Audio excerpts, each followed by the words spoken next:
Minutes, sponsored by Sinclair Heating and Cooling for 24/7 comfort on call. Hello, Brad. Who's your friend? The planet Mercury. Okay. A couple things about the planet Mercury. It's the smallest planet in the solar system, just slightly larger than our moon. It's also closest to the sun, okay? And in fact, take a look at this, Chris. It's only 36 million miles away from the sun. The Earth is 93 million miles, so it's really close, okay? But it's weird, okay? Its year is 88 Earth days to go around the sun. But the length of day is 59 Earth days. What? So it's spinning on its axis very slowly, okay? And because of that, look at these temperatures extremes. On the daytime side, 800 degrees Fahrenheit. Ooh. On the night side, minus 290 degrees Fahrenheit. What a temperature spread, right? Okay, so the reason why we're talking about Mercury actually has to do with Bepi Colombo, this spacecraft. It's actually from the European Space Agency working alongside Japan, okay? And this thing was actually launched back in 2018, and it's kind of been making these orbits between Venus and Mercury and the Sun to get it into position in 2026 when it will orbit Mercury, okay? But in this, these trips, trying to find its location where it needs to be, it just made a recent flyby of Mercury earlier this month, and that's why these pictures are being reduced. By the way, you'll see portions of the spacecraft in these pictures, but this is the most important picture.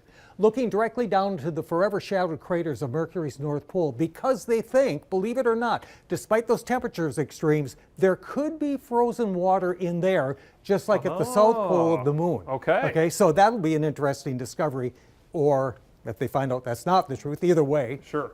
And again, you can see on this view, I mean, it's heavily cratered. It looks much like our moon. Yeah, and here's just one more shot. But we'll be hearing more about this, obviously, because 2026, that's just next year now. So we'll keep you posted there. And then there's this picture coming in from the Curiosity rover, the oldest rover of the two on Mars.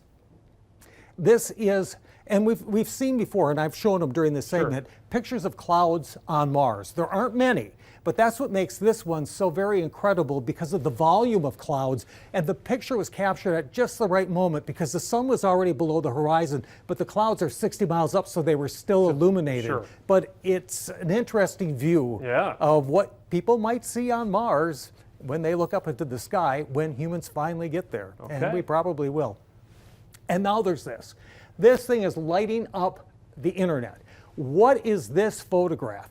Chris, this is a photograph of the Andromeda galaxy, which is a spiral galaxy just like our own Milky Way. It's about 2.5 million light years away, and it's actually going to collide with our galaxy in 4.5 billion years from now.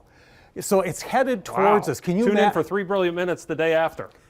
I don't think there'll be much of anything left. Can you imagine the gravitational interactions and everything? Yeah, it's going to be just crazy. But here's the story of this picture, Chris.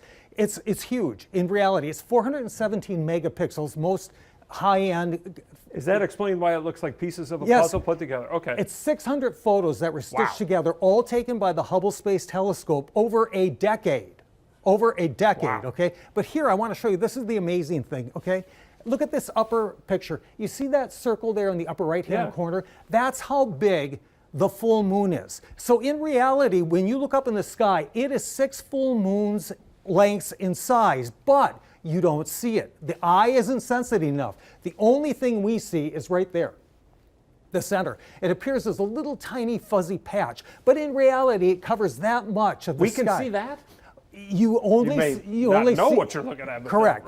But if your eyes were sensitive enough, you would see the entire thing. But by the way, we've included the link to download the picture yourself because you can blow it up really big on your computer and see a lot. It's great. High definition. So no worries there. All right, Brad. Thanks so much. We'll